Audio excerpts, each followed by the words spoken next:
निमाड़ के चमत्कारी बाबा के रूप में चर्चित संत सियाराम बाबा के बिगड़े स्वास्थ्य से चिंतित उनके भक्त और श्रद्धालु अस्पताल में पहुंचने शुरू हो गए हैं। 117 वर्षीय संत सियाराम बाबा पिछले 3 दिनों से अस्पताल में भर्ती हैं और अब उनके स्वास्थ्य में सुधार देखा जा रहा है। डॉक्टर लगातार संत सियाराम बाबा के स्वास्थ्य पर नजर बनाए हुए हैं। 117 वर्षीय संत सियाराम बाबा को 3 दिन पहले स्वास्थ्य बिगड़ने के बाद अस्पताल उपचार के लिए लाया गया था। उनके स्वास्थ्य में सुधार आया है। बाबा को तेज बुखार और सांस लेने में तकलीफ की शिकायत के बाद नाथुराम मोरी हॉस्पिटल सनाउद में भर्ती कराया गया था। 1 महीने जेल में रहेंगे चिन्मय दास। कट्टरपंथियों के खौफ से किसी वकील ने कोर्ट में नहीं रखा कदम। बांग्लादेश में गिरफ्तार इस्कॉन के पुजारी चिन्मय कृष्णदास ब्रह्मचारी की जमानत पर सुनवाई अगले महीने के लिए टाल दी गई। चिन्मय दास की जमानत अर्जी पर मंगलवार को सुनवाई होनी थी, लेकिन उनकी ओर से कोई वकील पेश न होने की वजह से कोर्ट ने सुनवाई को 2 जनवरी तक के लिए टाल दिया। बता दें कि चिन्मय कृष्णदास की सुनवाई करने वाले बांग्लादेशी वकील रमन रॉय पर इस्लामिक कट्टरपंथियों ने हमला किया और अब उनकी हालत काफी गंभीर है।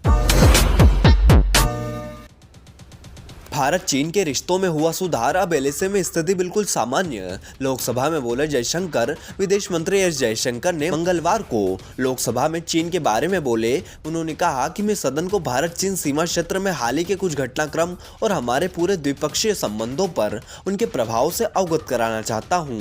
सदन को पता है कि 2020 से हमारे संबंध असामान्य रहे। चीनी की गतिविधियों की वजह से सीमावर्ती क्षेत्र में शांति और सौहार्द भंग हुआ। उन्होंने कहा कि चीन से सीमा मुद्दे पर बातचीत की गई। यह बताया गया कि सीमा पर शांति होने पर ही रिश्ते सुधरेंगे। कूटनीतिक रास्ते से मामले का हल निकला। अब एलएसी पर हालात सामान्य है। पूर्वी लद्दाख पूरी तरह से डिसएंगेजमेंट हो चुका है।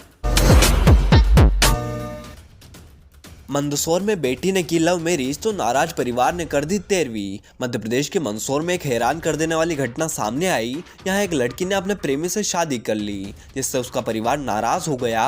परिवार ने लड़की को मृत मान लिया और 13वीं की रस्में पूरी कर दी। दरअसल लड़की के परिवार वाले इस बात से नाराज थे कि उसने अपने प्रेमी के साथ भागकर उससे शादी कर ली। फिर उन्होंने विधिवत उसका शोक पत्र छपवाया और समाज के लोगों को बुलाकर उसकी 13वीं की रस्में पूरी कर दी। मामला मंदसौर जिले के शक्करखेड़ी गांव का है। बैक्टीरिया रोधी क्षमता की काट को भारत ने खोजा इलाज। देश में बनी पहली स्वदेशी एंटीबायोटिक दवा। मरीजों को घातक बैक्टीरियल संक्रमण से बचाने के लिए रामबाण इलाज मिल गया है। भारत में अब तक की सबसे सटीक एंटीबायोटिक नेफ्रिथ्रोमाइसिन दवा विकसित कर ली गई है, जो जल्द ही बाजार में होगी। बैक्टीरियल निमोनिया से पीड़ित के लिए यह दवा संजीवनी के समान होगी। यह अब तक की इस्तेमाल की जाने वाली एजिथ्रोमाइसिन की तुलना में 8 से 10 गुना असरदार होने के साथ इलाज में आसान व कम वक्त लेगी।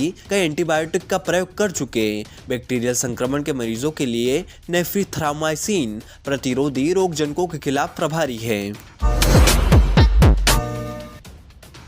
मन्नत पूरी होने पर धार्मिक यात्रा पर निकली मोहन सरकार की मंत्री। 50 किलोमीटर चलेगी पैदल। मध्य प्रदेश में इन दिनों धार्मिक यात्राओं की चर्चा भी खूब हो रही है। हाल ही में प्रसिद्ध कथावाचक बाबा बागेश्वर ने 9 दिन की धार्मिक यात्रा निकाली थी, जबकि अब मोहन सरकार की एक महिला मंत्री भी धार्मिक यात्रा पर निकली है। मंत्री ने यह यात्रा अपनी मन्नत पूरी होने पर शुरू की है। वह सतना जिले के सोहावल देवी मंदिर से मेहर माता मंदिर तक 50 किलोमीटर की लंबी पैदल यात्रा करेगी।